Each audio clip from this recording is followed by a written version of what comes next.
Good morning, everybody. Welcome. Today is Monday, April 8th, 2019. My name's Jeremy, and this is my first cup of coffee. Mm.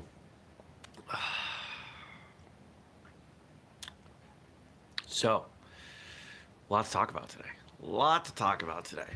Um, Very special episode of Martial Arts Radio, which we'll talk about in just a minute. But first, a couple things. Tell you about my weekend.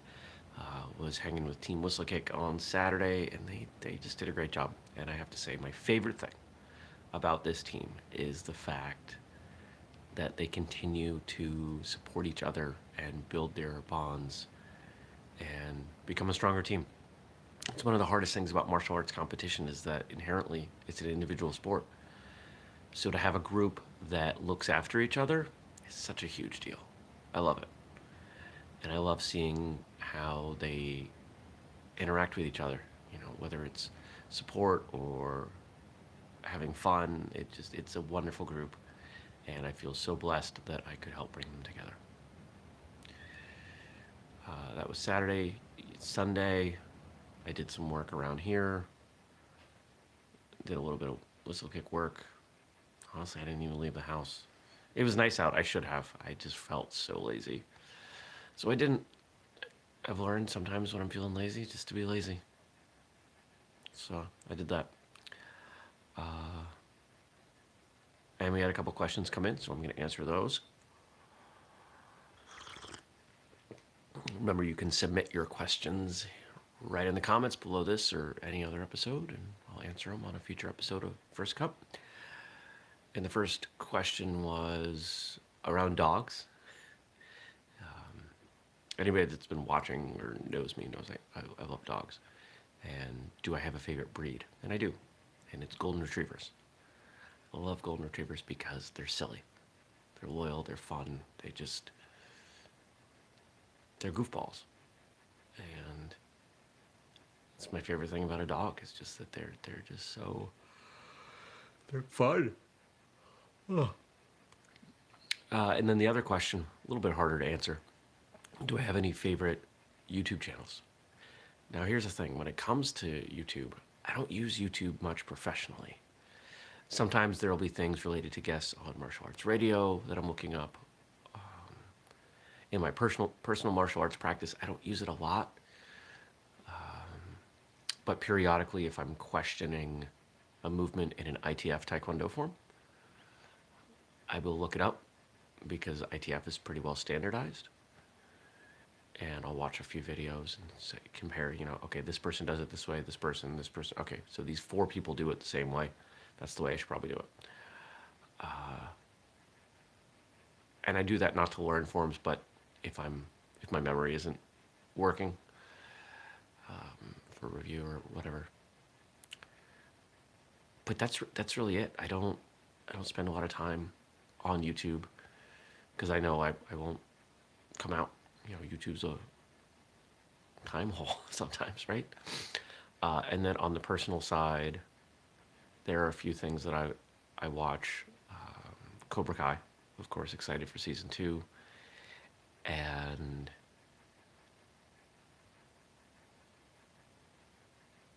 just some goofy stuff, like Bro Science, which is a goofy channel about fitness, but not taking it seriously. So that's fun. That's really it in terms of the fun stuff. That's really it in terms of YouTube.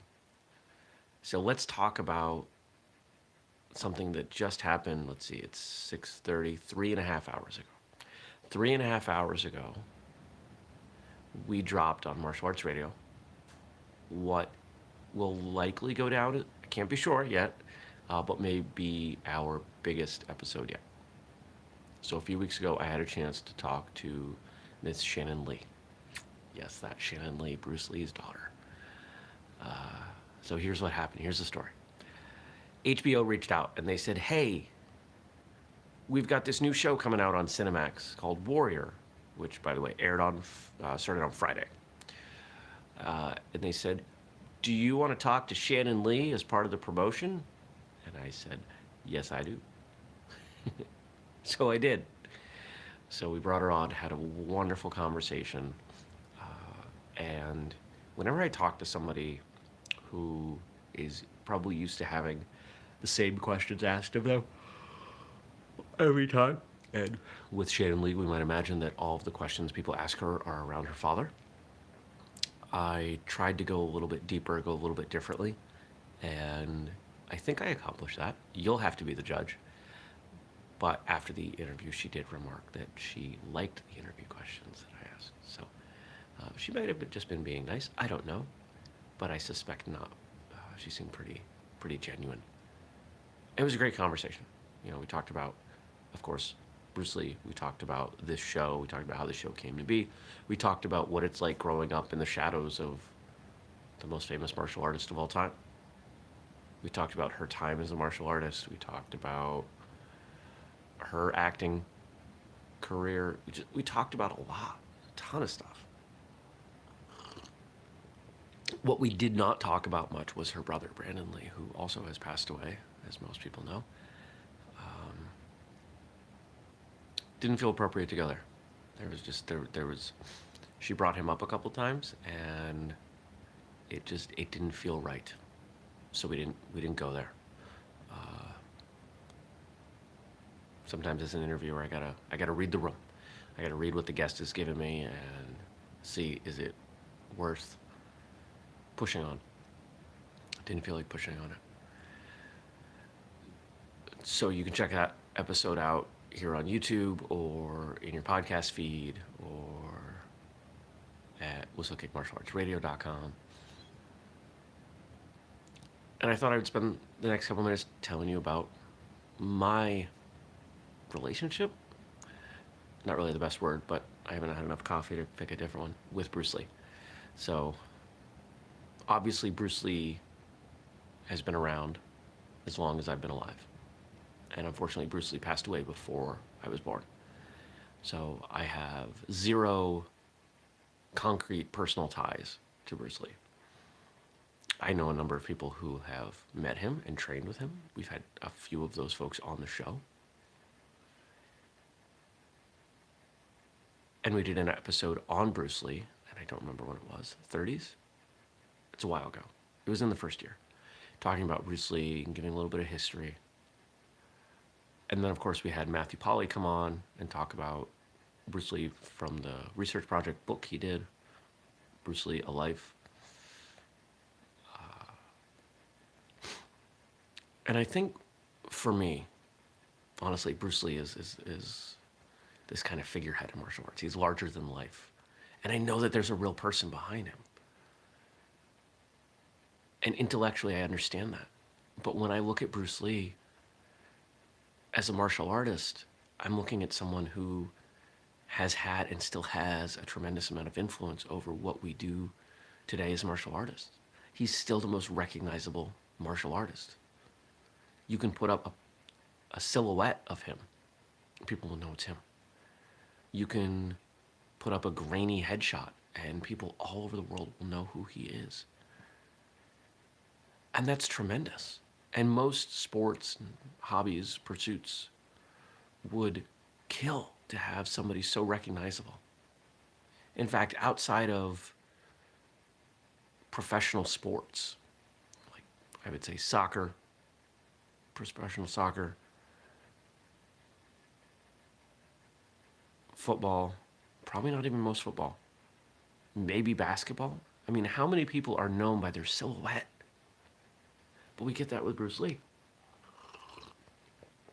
And what we're starting to see is that as technology has evolved, as everything's evolved,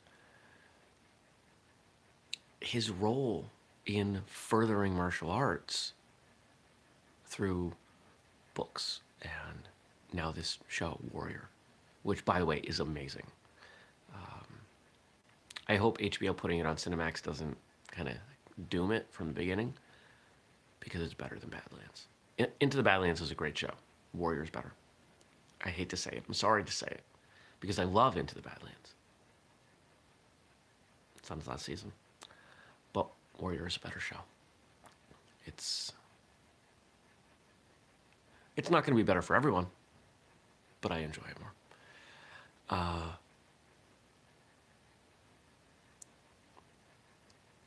Obviously, Bruce Lee would not have risen to this level of notoriety if he had lived longer.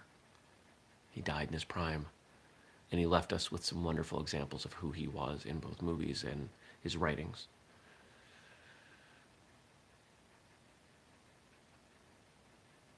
But I think we're at a point now where, as martial artists, we can start to leverage that.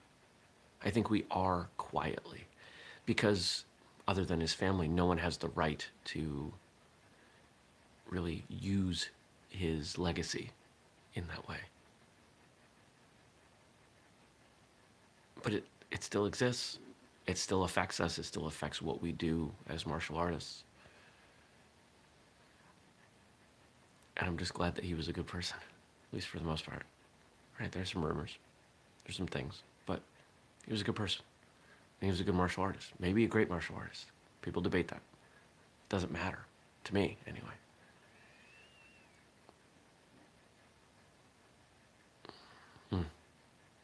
So, check that episode out. It's a good episode. I liked it. I had a lot of fun recording it, and I was absolutely honored that HBO reached out and that I had a chance to talk to Shannon Lee. Now today, as you go through your day, I would like you to consider your legacy. Who is it that is looking up to you? Who's going to remember you after you're gone, and how are they going to remember you? We like to think that we're going to all live to be old and wise, and that there's always time in the future. It's not always true. People die every day. And if, unfortunately, you were to pass away today, what would your legacy be? And if you're not happy with what it would be, it's time to work to change it. It doesn't have to be complete 180. You don't have to make dramatic changes right away. But start moving in that direction. How do you want to be remembered? We do this show every 6:30 a.m. Eastern right here on YouTube, and you can check out the podcast feed later. Google Podcasts, Apple Podcasts, wherever podcasts are distributed. And of course, you can check out Martial Arts Radio at whistlekickmartialartsradio.com. Excuse me, again, here on YouTube or on your podcast feed. I would love for you to leave me some questions for tomorrow below in the comments, and I'll answer them. I hope you have a wonderful, wonderful day, and I'll see you back here tomorrow. Take care.